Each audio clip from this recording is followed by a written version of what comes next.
Bienvenidos, welcome everybody. It's 11 a.m. and we are still letting people in. So give us a couple of seconds and we will start right away. A moment, please.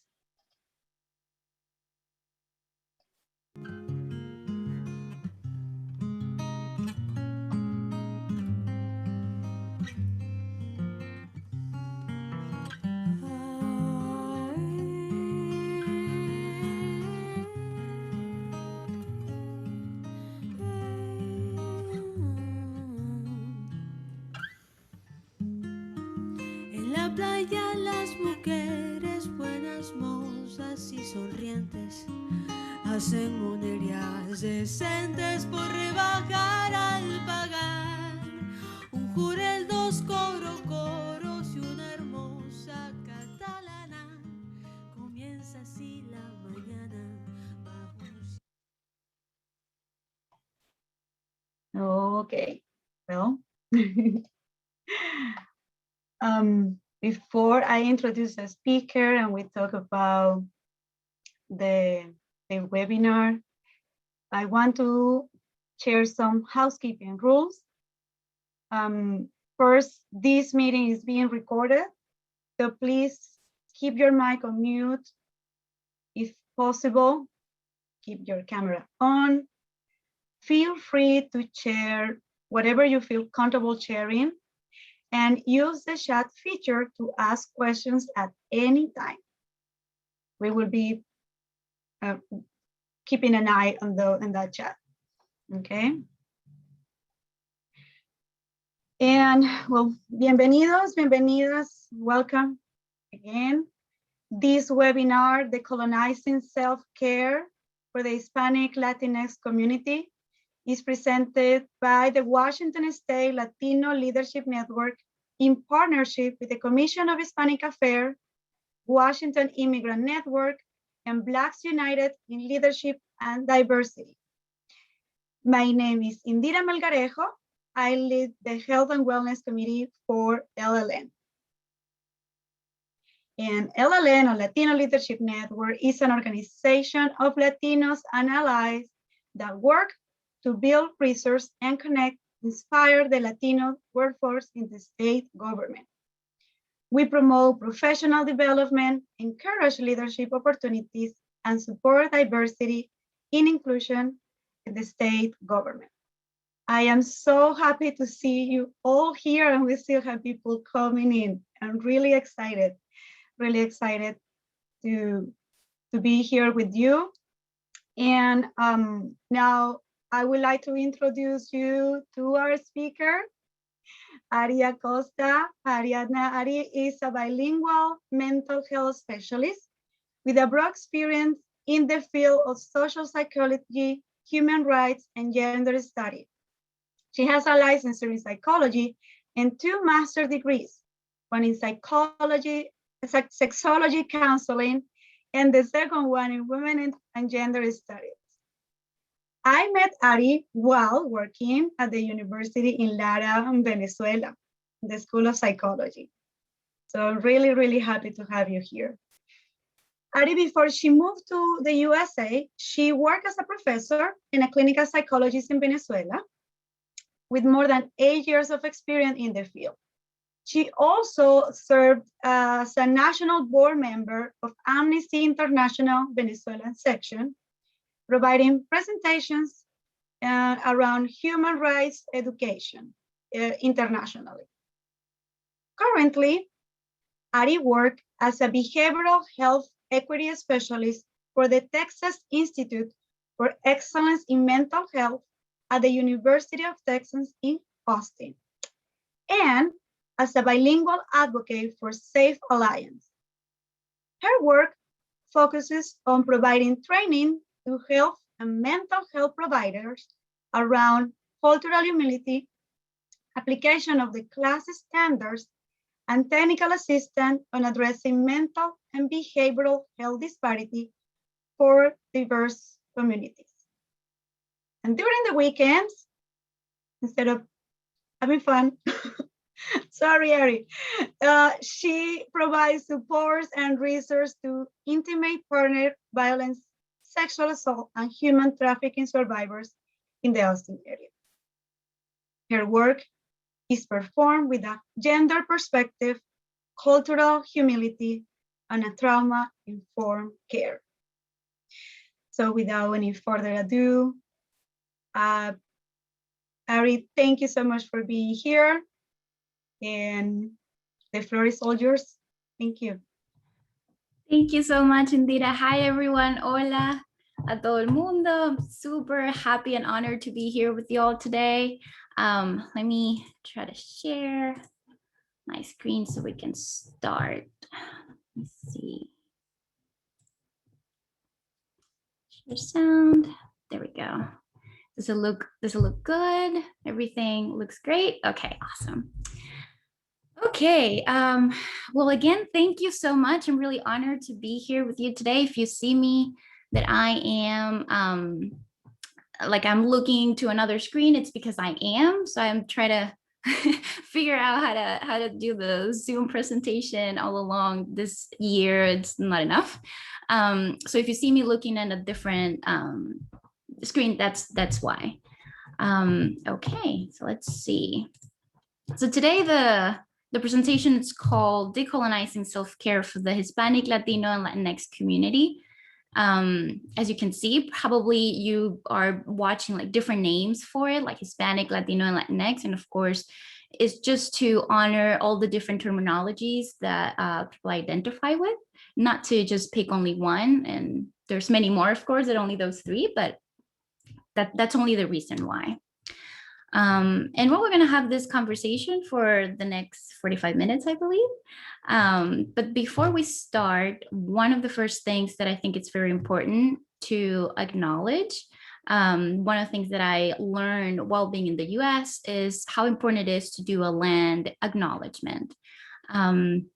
Basically, this is one that it's from UT, it's University of Texas at Austin, when I'm residing right now. And I'm just going to read it. And it says, at here in Texas, where I am, it says, I'm standing in the traditional land of the tribes Alabama Cuchara, Gado, Carrizo, Comecrudo, Coahuiltecan, Comanche, Kikapul, Ipanapache, Tonkawa, and Isleta del Sur Pueblo, and all the American Indian and indigenous peoples and communities who have been and have become a part of these lands and territories in Texas. We acknowledge the painful history that has brought us to reside on these lands, and we seek to evaluate the effects of settling colonialism and our participation in that process, searching ways for the healing of intergenerational trauma. We honor the indigenous caretakers of these lands and waters before us, the indigenous peoples today, and the generations to come. We can't start talking about decolonialism and colonialism without recognizing the lands that we're setting or that we're standing today. Just one quick question, just to make sure that you're seeing what I'm seeing. Do you see the entire slide, or do you see like this little controls all over the screen, like popping up? Entire slide. Okay, good. Just, I don't want people seeing all the things going on in my other computer. Okay, great.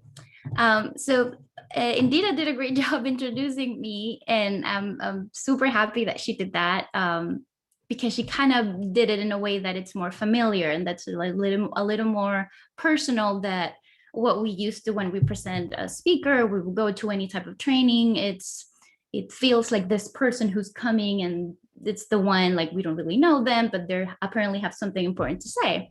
So in this case, I really like that it's more personal. And just in case, I didn't know she was going to do that, and I really appreciated it. But just in case, I'm going to share just a little bit more about myself. Just a few things that I think are very important, not only to keep in mind during the entire presentation, but it's a thing that I always share in every training that I do and every talk that I do. I think it's very important for us to recognize all the different layers that we are, as not only as a professional, but as a person as well, because this is our view, this is the view that I'm sharing with you. And I think it's important to kind of like contextualize all of this. So I identify as she and her are my pronouns, or ella in español. If you kind of ask me, how do you identify with, and this is a wonderful Latin way of identify yourself, is that I use my nationality as part of my identity, right? So Venezuelan, that's how I identify. But I started identifying as Latina just when I moved to the US. And that's probably a different story that I'm not going to share today. But yeah, so part of this is really important to me as to y'all, I'm sure.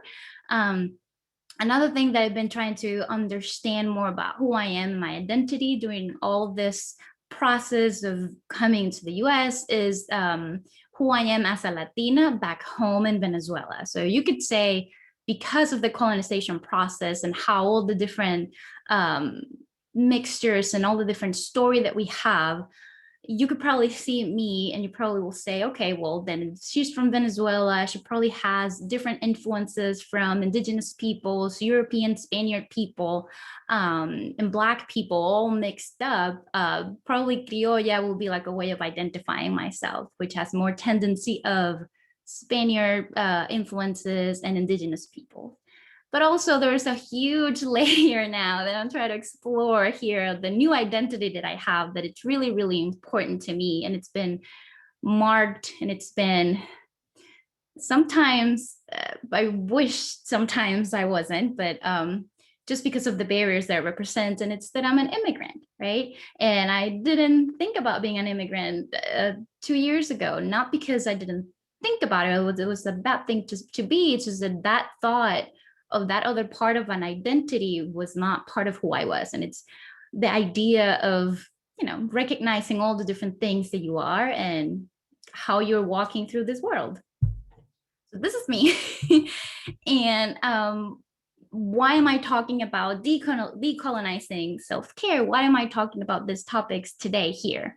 Back home, I had a few experience on just social psychology and problems related to mental health that had important background or context in history and social structures and systemic structures in the world that kind of were really, really important to consider while treating or understanding mental health issues. However, being now in the US, a lot of the things that I learned back home were influenced by United States theoreticals or people in Europe. So it was more of a Eurocentric view of learning how mental health was, right? And how to treatment, how to understand issues around mental health. So being here, I kind of like more understand how the things that I used to teach back home makes a lot of sense, especially because I'm the one living now them. It's me now thinking, well, this is not really working for me, or it feels more like distant to me. It feels foreign to me. It feels detached some way, right? So this is why, this is my why, basically. And one thing that I think is very important for us today is the expectations for this presentation. This will be a brief overview, because I believe it's kind of irresponsible to share all the complexities of this topic in 40 minutes. But this space will aim more for like an invitation to rethink ourselves and our history, to face some of the stigma that we've learned during our lifetime and as a community as well, and reconnect with our culture, our practices, and honor our journey of self-care. And to start, because I've been talking a lot, let's start with a little bit of an activity. If you can use the chat box for this, and I would really appreciate if y'all can tell me what are the things that are on the chat, because the chat is gone for me. And this is the prompt. So if you can tell me, how do you treat a common cold? That would be amazing. You can put in the chat treatments of common cold, treatments beyond, medicine that you use, but what are the things, practices, things that you learn in your family, traditions in your family that you do for that? And because you cannot read the chat, I will help you with that. Thank you. So rest, a lot of liquid, chicken noodle, soup, honey, honey and lemon tea, Alka-Seltzer, Big Vaporub, caldo de pollo, wow, rest, water liquid, soups, Big Vaporub, 7-Up, vitamin C, fruit, rest, wash your hands, don't sneeze in the air, chicken soup, elderberry syrup, ginger ale, mix. Great. Oh, those are awesome. Perfect. Thank you. Pozole. Ooh, that's awesome. Like that. Okay. Great. You can keep sharing if you want. That's great. So people can see all the different inputs that people are sharing. That's really great. I love doing this activity, especially with different groups, like different cultures, and because you can see different practices, right? This is wonderful because of course I feel related to all of the things that are there. It's like, yeah, I can use all of those. But if you see in other cultures, if you ask this same question to probably like an audience that are from different countries, or audience that have different backgrounds, right, and different just families, traditions, you see so many wonderful and diverse ways of treating the common cold, from cutting onions and putting it underneath the bed, from having specific type of food that probably be like too strong to basically eat them, or related to probably some substance like alcohol, like or vodka, or shots of something, even when you're probably shouldn't be drinking age.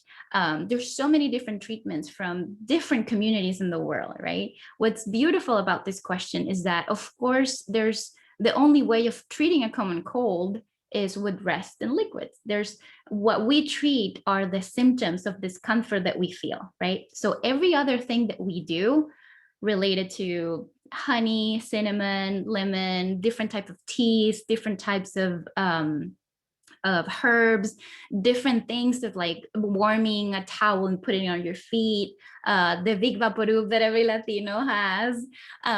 It's not really the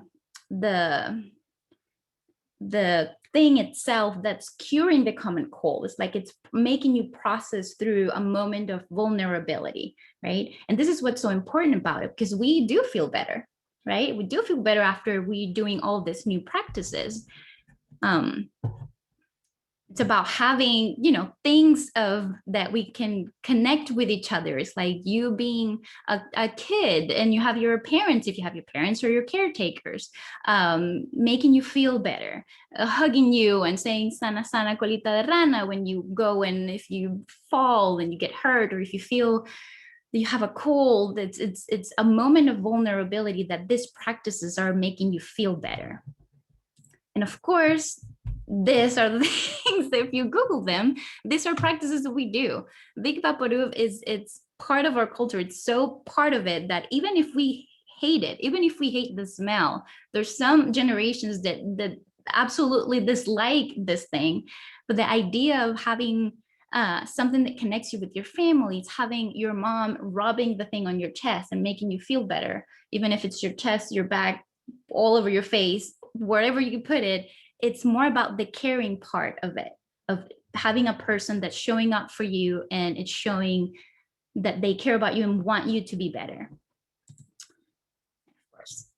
So these practices do work. It's about passing knowledge, right? It's about care, it's about family support and compassion towards vulnerability. When you're not feeling well, when you feel vulnerable, when we are sick, the last thing that we want is to be alone. Especially if we're used to during our entire lifetime to be taken care of during those times. So it's a sharing of sense of belonging and traditions as well. So all of these practices actually work. And I share a lot about cultural humility and understanding how mental health is so important to be understood in a cultural background, in a historical background, because the idea of understanding these practices is not about, oh, well, you shouldn't do this because this doesn't actually work, is understanding that the practice itself has a meaning background to it. This is why it's helping, It's not the onion cutting in two and putting next to your bedroom what's actually helping you, or probably it does. Maybe there's some chemicals going on there and probably like will open up your nose. I don't know necessarily, but what I do know, it's the importance of what's behind it and what's the practice behind it, what makes it meaningful. So at the end, healing as its own has a historical, social, and cultural component that we need to recognize. So us as a community, we know who we are, right? And we have this social and cultural background or component based on our own community that's very important. And that when we talk about self-care, we talk about healing, this is an important segment, structure, information that we need to keep in mind all the time, right? So as Hispanic, Latinos, Latinx, we have so much diversity within the diversity. And that's why it's so complex sometimes to kind of put us all in one box. It's impossible. One, we're not able to do it. Two, we don't really like boxes. And three, it's too much color to put everything. It's impossible. And it's too many different things. That's why the idea of us unifying ourselves and connecting ourselves to something that's similar, it's wonderful. Like all the values that we can be attached to, they're kind of similar within the diversity. I believe that it's I don't know, it's magical. It's wonderful feeling of being part of something that's so different at the same time, and so rich. I'm super proud of that. So we should be proud of that too. So it's diversity within the diversity. So we have 19 countries only in Latin America. That doesn't mean that we have people, of course, in Puerto Rico and people in the US itself identify as Hispanic, Latinos, or Latinx. We have different socio-political stories. We have different cultures, different languages. It's not only, of course, Spanish, it's Portuguese, it's different languages from tribal communities in our countries. There's so many different languages, social class distribution, different generations. If you're first, second, third generation in the US, depending on where you're living in the US as well, it's different to be Hispanic in Texas as to being probably Latino in like Washington and Miami and Iowa. There's different communities within the US locations, right? There's different levels of acculturation as well. And there's different terminology. It's like some people like to identify themselves as Hispanic, probably like Chicano, Chicana. There's different names for our community. So it's so many diversity within that it's important to understand the complexity and the differences between all of ours. But of course, there's something that's always stick together for us, and it's the cultural aspect of it, right? It's like the cultural aspect of healing for us is the values of family, how important family is. And I've only learned how important family is when I moved here, and I've been meeting new friends and people, well, probably not during the pandemic, but knowing people and how interactions are, right? One of the most interesting things that I've learned about myself is being put in a different environment. So it's like you get to know who you are, what your culture is when you're exposed to different types of cultures, right? Like when you're exposed to different values that you think that yours are the default. Oh, I thought that this is my norm, like my norm because I was in my particular country with my particular values, right? And even there, things were different as well. But my community had a certain way of looking at things. So I am getting to know myself more by being exposed to different, at least in this journey of immigration. So our community as Latinos, Hispanics, we value a lot the idea of family and the support that we get. It doesn't necessarily mean that we get support all the time. It doesn't necessarily mean that we all get along with our family, of course, but there's an important part of the opinion of the family, the saying of the family, especially the respect for the elder. The feeling of community, the laughter, we just try to laugh about a lot of things. One of the beautiful things that I learned being outside of the country is that we use laughter as a coping mechanism for certain things. And that's a thing that I learned here. Is like, well, I laugh because I cannot cry. It's a thing that we say in Spanish, and in here probably doesn't make a lot of sense, but it makes sense for us. It's like a way of dealing with certain things, and that's part of our culture as well. And that's really, really important for us to notice, and for us to know where's that coming from, right?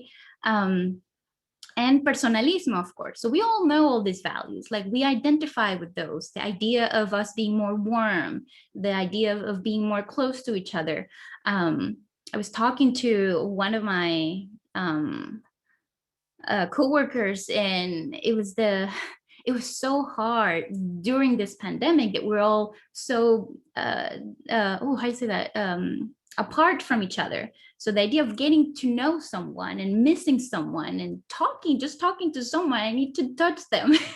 It's a thing, like we need to start talking and see that I'm paying attention to you, or that I want you to pay attention to me. And there's this tiny gesture of touch that we do. And I don't have that anymore. We don't have that anymore. They're not hoping that, well, we're going to go through this soon. But there's so many things that we cherish that that are part of who we are. And then you only notice that you don't have them when it's been taken away. There's a lot of this generation, at least, all the different rituals or the different important events that it's been taken away kind of feeling from us because of the pandemic. All the celebrations and all the rituals of memorials, or just saying goodbye of friends and family, it's been taken away, the rituals that we used to have, because we can't be together anymore. So the idea of lost is it's with us. And it's very important kind of to see, why is it affecting us more than probably others? Like, what's the background of that? Why for me it's so important to touch people when I'm talking? Where's that coming from, right? And why is it so hard for me right now when I can't do that? And of course it comes to, that's like more of a social and cultural component to healing. But when we talk about the historical component of that, it's understanding where our community comes from, and kind of understanding a little bit of what's our history really. When I speak about colonialism, and why are we speaking about that when we talk about self-care, it's because when we are talking about healing practices, when we're talking about feeling better about ourselves, when we're talking about going through moments of anxiety, depression, going through isolation times, and we don't feel good, part of our expression or our ways of interacting with this stressful moments has to do with our resources, right? What resources do we have? What's the context that we're in? And what's the history? That's very, very much important, especially to consider all this year that we've been through. So the historical component of our community, there's just a few things in this slide. It's of course we have colonialism, dependent, and it's been through the entire world, but of course in America it hits more close to home. And because of that, we have something that's called intergenerational trauma. Intergenerational trauma, it's a common term used in a lot of social work spaces, but if this is the first time that you hear this, it's all right. It's certain kind of new, because psychologists, the American Psychological Association, has a lot of research on how traumatic events can be passed through generations through DNA. And what we've seen, and which is really, really interesting and really important to address, is the idea of children responding to stress. It can be the same response that the parents had while the children didn't experience the trauma itself, right? So the idea of having an entire community experiencing colonialism, experiencing, in our case, colonialism in other communities, tragical, historical, horrible, traumatic events, then it's not just because it already happened and it's in the past, it's because generations further ahead, they're going to still experience that trauma in their bodies. It's there.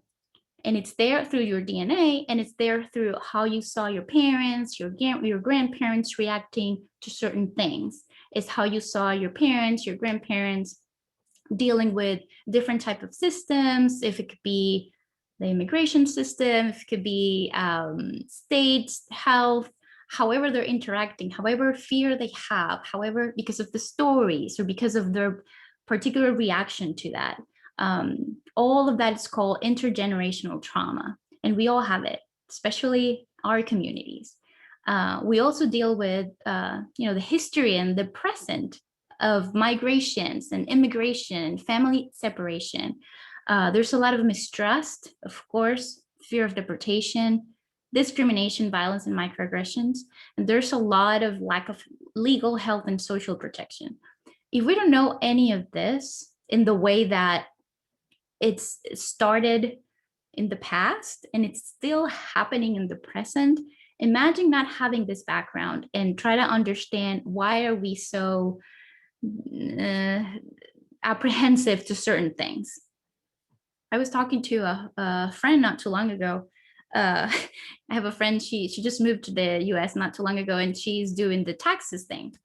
She's her first time doing taxes and she's terrified for a lot of different things. And she was trying to tell me, I don't know why I have this like apprehension, because it's not only to understand new processes of doing this, is the fear of doing something wrong.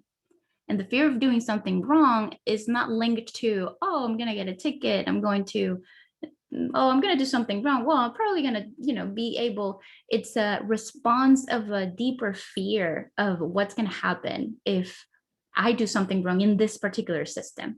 That's a response of intergenerational trauma from colonialism. So when we talk about that, maybe just a few things. I know this is like a heavy part. If there's something that's activating some of y'all, I really, really appreciate if you just take your time, take a deep breath.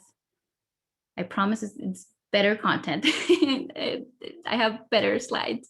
I just think that this is very important for us to have and to recognize, because it's part of our own process as well, to understand all of this, right? So when we talk about colonization is when a dominant group or system takes over, right? And have all this horrible things going on. So colonization is a form of trauma itself.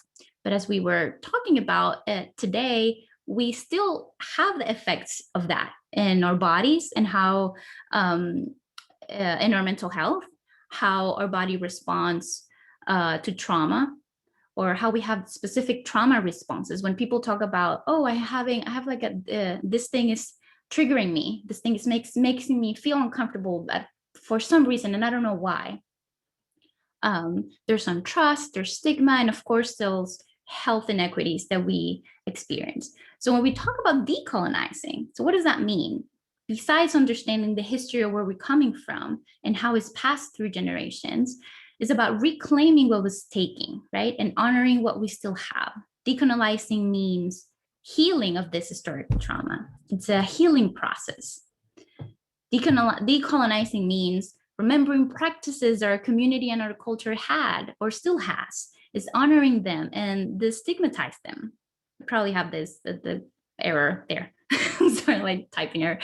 Is widening our view of who we are today, and practices this healing processes that are probably part of our families, part of who we are, that we all know, but we have forgotten, or that it's been taken away from us because we were ashamed of them, or because people made us being ashamed of them. Let's see.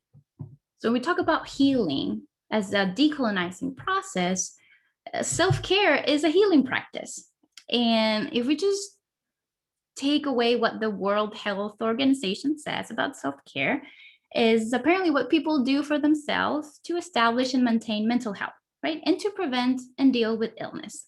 That's what that's the definition of self-care. However, I'm really curious because self-care it's been a really popular word that everybody's using. Oh, you should do some self-care, especially during the pandemic. But I want to ask you, and please, if you can use the chat again for me, I'm sure that you're using it, but if you can use it again for me and answer, what's the first thing that comes to mind when you think of self-care? It can be one word, an image that comes to your mind. What is the first thing that you think when you think of self-care? Okay, here we go. Selfish, hot water, reconnection, reading labels, hot bath, meditation and breathing, sleep, time for myself, whatever it is, eating lunch, music, movement, grounding, time, skincare, face mask, internal reflection, quiet, walking with mama, Aww.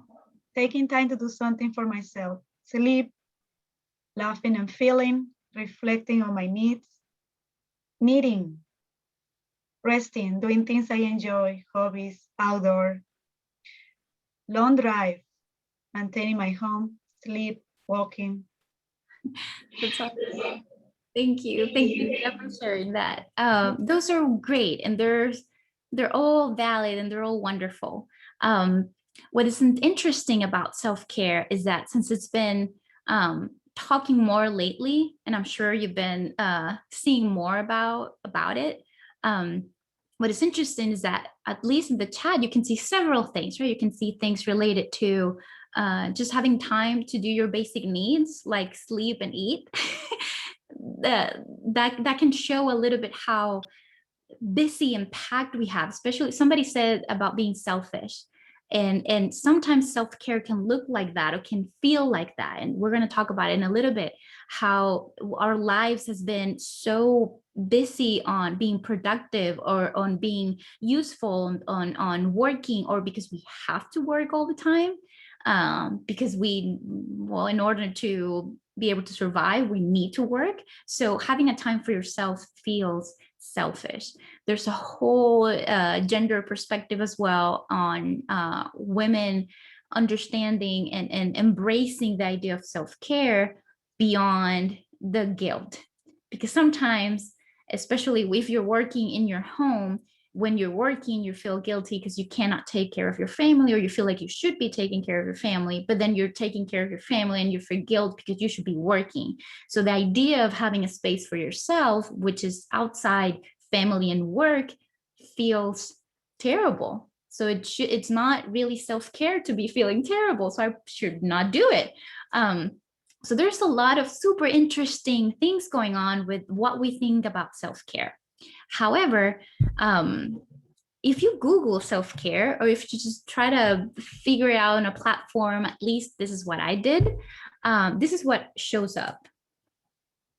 And I saw, or I heard a few of those on the chat, right? Like massages, probably face masks. Some people do meditation, breathing exercises, yoga could be a good practice of self-care.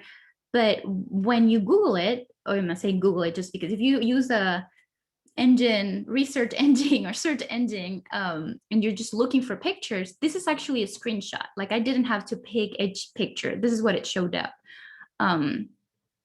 And for me, that's not self-care, right? And in the chat, if we see it on the chat, we see much more things than just that, like taking a walk with mama, spending time with my family, doing other things that probably are, it's not that this is not what it is, but it's not just this, right? If we kind of think about self-care in this way, or if somebody's interested in looking for, self-care practices, right? And I'm just going to Google what to do because I feel like I need it, and then Google it, and this is what shows up, this can be a problem. It is important that we have several options, or several ways of looking at this, because for once, there are many people who are just busy taking care for others, and going into a massage for 2 hours that once is really expensive, two, I don't have time for it. then this type of self-care doesn't work for me. Many are experiencing poverty or don't have the resources to participate in these rituals of self-care, which apparently are things that you have to pay for, the majority of them. Many are working multiple jobs and don't have the time for anything extra because feel guilty about it, or they're just exhausted. So self-care is just taking a nap or going to sleep and have at least more than 4 hours of sleep. Many don't know what to do and copy others' self-care practices, and they're not working. So they're investing their time on a practice that actually are not making them feel less stressed out. And many experience anxiety, like what we were thinking, what we were sharing about guilt, like I should be working, cleaning, or spending more time with my kids. Or also there's some feelings of self-worth if there's other things going on related to more like depression and anxiety. It's like I don't deserve this, or I'm not good enough for this. I shouldn't be doing this, etc. So this only view, the view that screenshot showed, it's problematic in a way that if that's the only thing that you're seeing, then that's a problem, because this only one idea of self-care has an individualistic perspective. It's not that it's bad, but that's only the perspective that it has. It's centered in consumption. It's relatable to a privileged social economic status that can afford them, with the cultural values of personal space, privacy, and detachment. I had a friend who said they will be wonderful and super happy to do one of this bath, like these sensorial, I don't know what the name of that, but oh yeah, it would be wonderful if I can go and shut down and don't hear and feel and smell and do anything. That will be my self-care. That for me, Ari, looks terrifying, and I would hate to do that as a practice of self-care.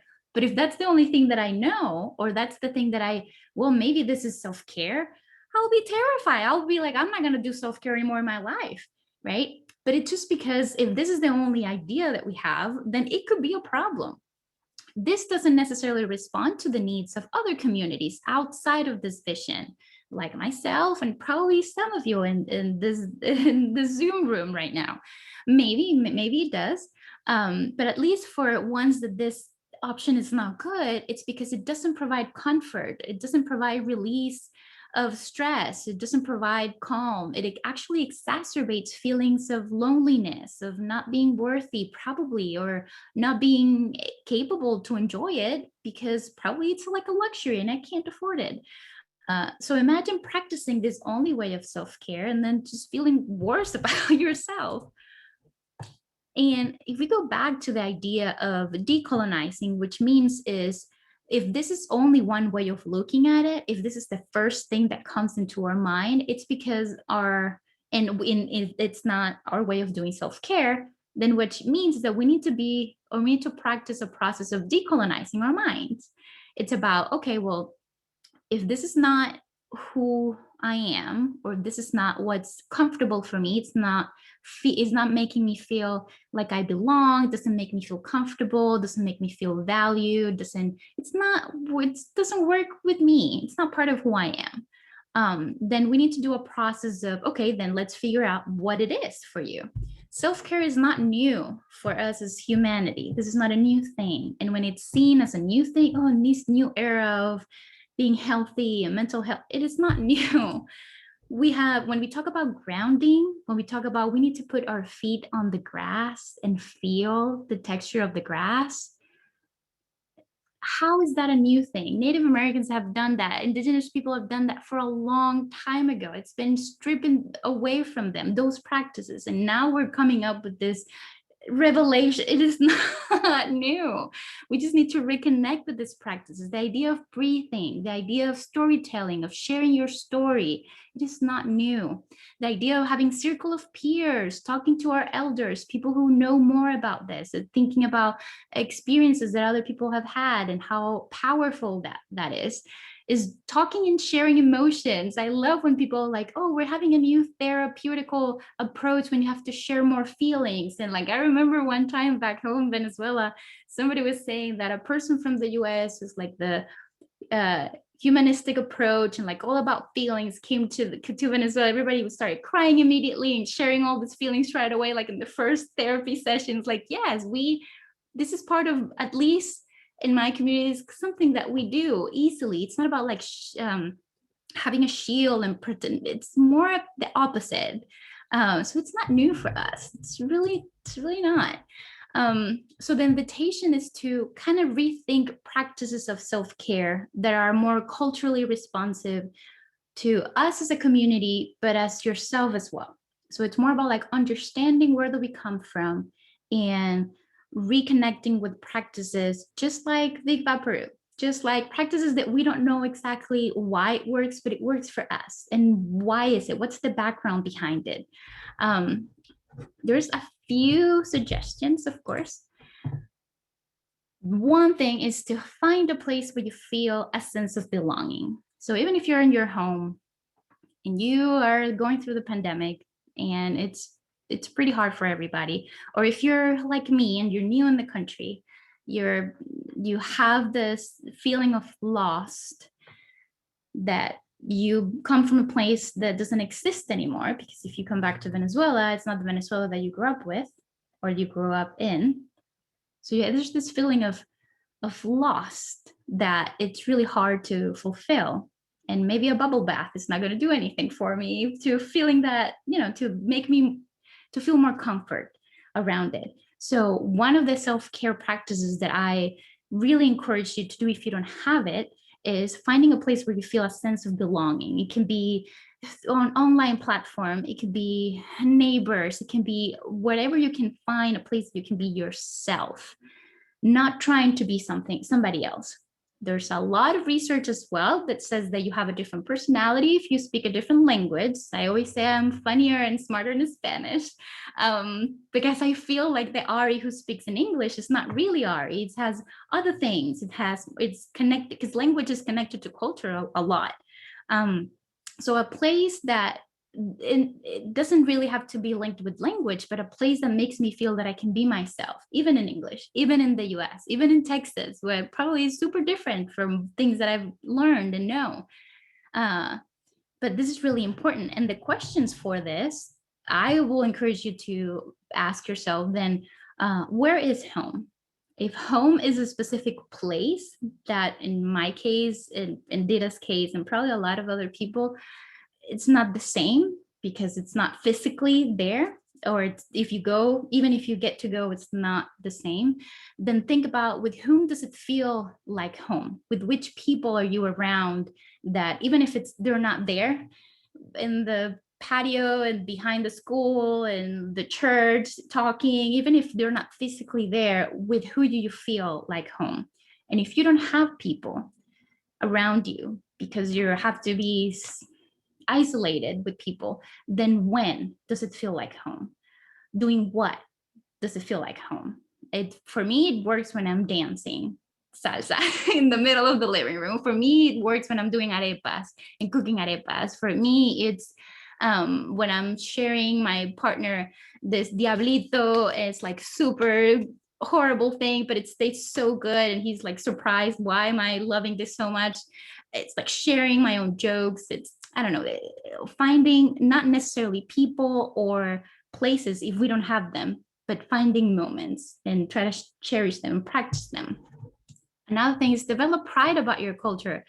You have no idea how much time and how many great stories people have, or communities have, of resilient we are. And sometimes growing up, you probably, especially in generations in the US, probably you felt a little bit ashamed of it.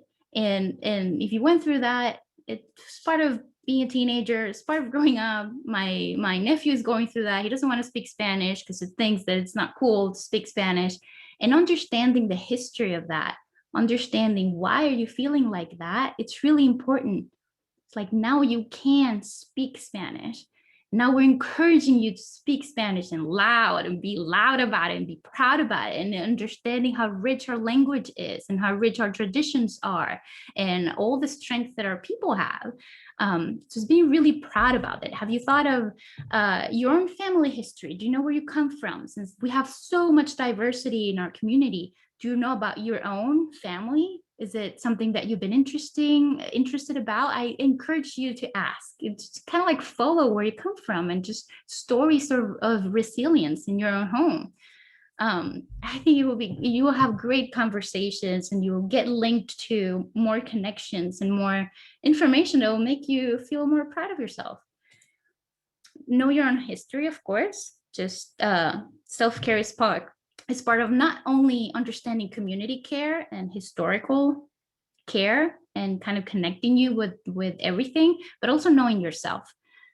Even if we have all this background of community care and all this wonderful history and culture, but you still want a bubble bath, go and do a bubble bath. Please know yourself. It's fine. It's nothing to be ashamed of. It's not superficial. If it works for you while understanding all of these practices, then please go for it.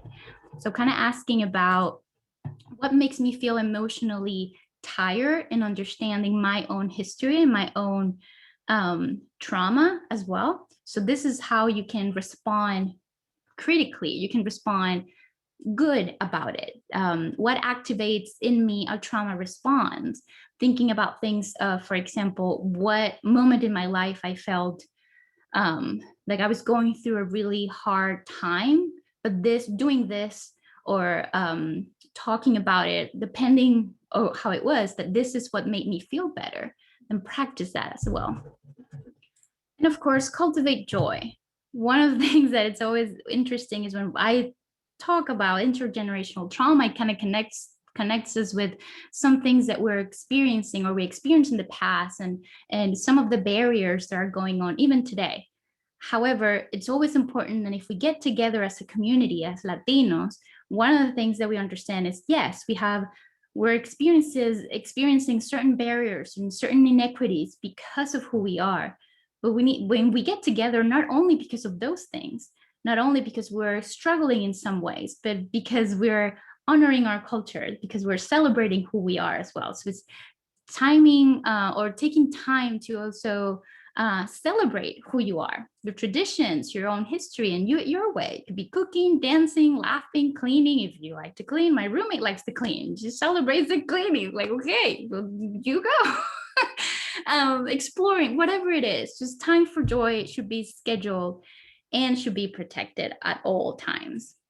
Thinking, when was the time I felt truly rested and happy after a difficult moment? And use that. This is how it should be. And to finish, I wanted to do one last activity before we go and practice self-care. There's gonna be, I hope, on the chat box at any time soon. There it is in the chat. Mm-hmm. Yeah, so if you click there, you're going to see a prompt. It says, what are your ways of self-care, I believe. I think I just changed it. And let me see if I can move it through here. Yeah, it's working. Yeah, it is working. Okay, so you can type there. After all this conversation, you can type there, what are your ways of self-care now? Or what are you taking with you after today's talk? And once you're adding it, we're gonna start seeing it on the screen. I'm gonna give a few minutes while we do that.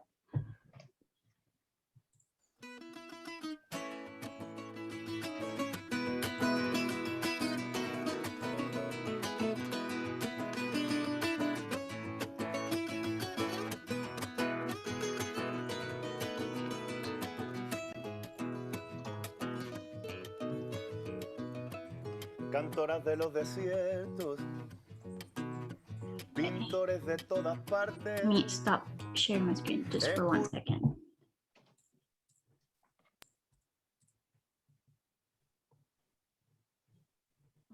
When you stop sharing, the music also stop, just to. Oh, okay. So this is the thing.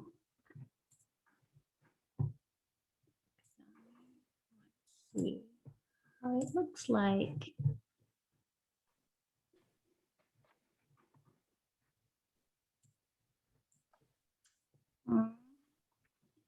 Thank you, Ari. See it. Okay, well, what this is happening because of course is some technical difficulties on my part. I am gonna say thank you to everyone.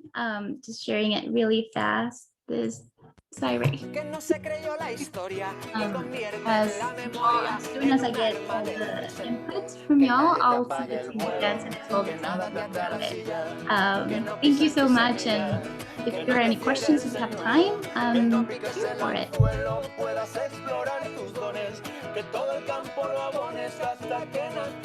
I love that song. I love that song. Thank you, Ari. Thank you so much. And we want at it's 11:55, and so what I would like us to do is there are at least a couple of minutes to for you to do a Q&A. Please, and there is in the chat is going to be a survey link. We really want to hear from you. We want to know what was your perception of today's event, and so if you can please take a time to share your thoughts in that survey, we would really appreciate it. And this what I'm reading here right now,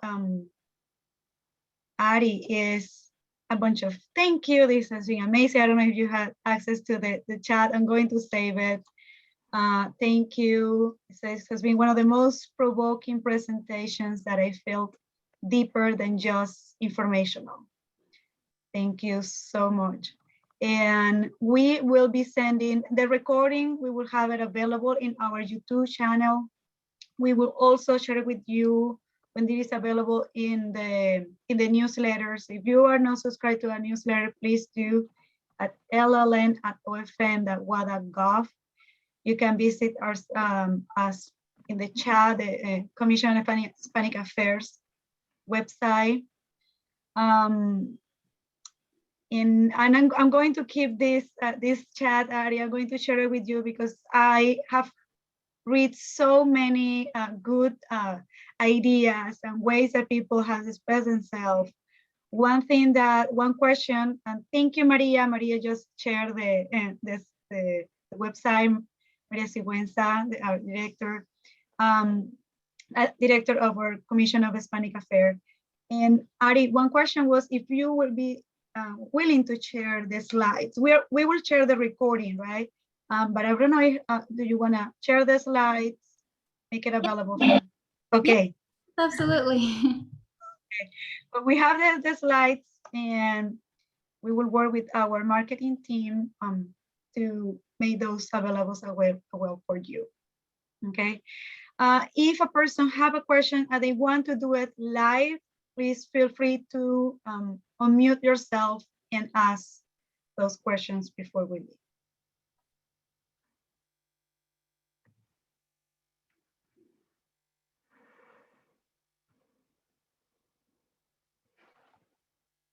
And then, Indira, there is a few questions on the chat. can you read it for me because I lost it? Okay, Marta? there is one that is saying, how do we realign to these beautiful ways when oftentimes live and work in environments that are so stressful? Thank you, Marta. Yes, that's a really important question. One thing that it's good to understand is that while we are decolonizing ourselves and our minds, doesn't mean that we could do it in other spaces, right? So one of the things that at least makes me feel more in control and more in touch with the things that makes me feel more comfortable, more aligned with my culture and my identity is at least the spaces that I'm in. If it's like, for example, my house or my home, I know now that because of the pandemic, home means work sometimes as well. So kind of separating those things is very, very important. But the spaces that you are, that at least you have control, that you can make them in the better way possible of your practicing your own ways and of course it is a challenge, and of course the idea of to keep working for better practices, not only at your home, but with, you know, other systems outside of it, your work. So doing what you can, I think, is very, very powerful. Taking rests and naps, I think that's very revolutionary sometimes. There's another question, Ari, that it says, does Ari have any thoughts on balancing traditional medicine advice regarding stress with decolonizing perspective? Yes, so if now the medical field and the psychological field as well has been trying to understand more about like practices that are like this with this perspective. If you hear a lot about like being culturally responsive or culturally humble, or there's an old term called culturally competency. So if this professionals, this clinicians or psychiatrists or any type of profession that are linked to mental health or health in the medical model, there's this changes going on because they've been understanding how important it is to treat or to understand the person instead of the actual problem. And the person, it's so, well, complex and has all different layers about it, right? So I would recommend, if you still want to practice traditional medical advice, you can still do that. It's not like that's the invitation is to see that this is not the only way. And if you have a clinician that has this perspective, it will be only be more like rich interaction. But yeah, I can totally do that. It's a good balance to have. Thank you. Thank you. And thank you, Marta, for keeping an eye on the chat. And I wanna thank you, Ari, so much for your presentation. It has been really touching home. You know, you are I've been wanting to talk about decolonizing for a couple of, since I started it at the LLN, because it is it's a bit new, and today there are people there already living, and I'm talking because we're recording this and we're going to post this online, so the people can see this later, and how is a new terminology. And today we have people from the Washington Immigrant Networks that is not just Latinx, but it's also we have a fellow from the Asian community, for example. And they also wanted to know, what is that about decolonizing? And that is a topic that is not just for Latinos, right? It is a topic that is for all the communities that we have suffered colonialism, right? Black, Native Americans. And so I appreciate how easy you made it sound. You explained it in a way that was really easy to understand. And we have an EAP program, which they are working really hard to have more cultural competent, cultural humility health providers. And so if you would like to seek for help, you can reach out to our EAP providers at the DES website. Thank you, everybody, for being with us today. This has been amazing. Thank you, Ari. Thank you, everybody that is in the production of this space.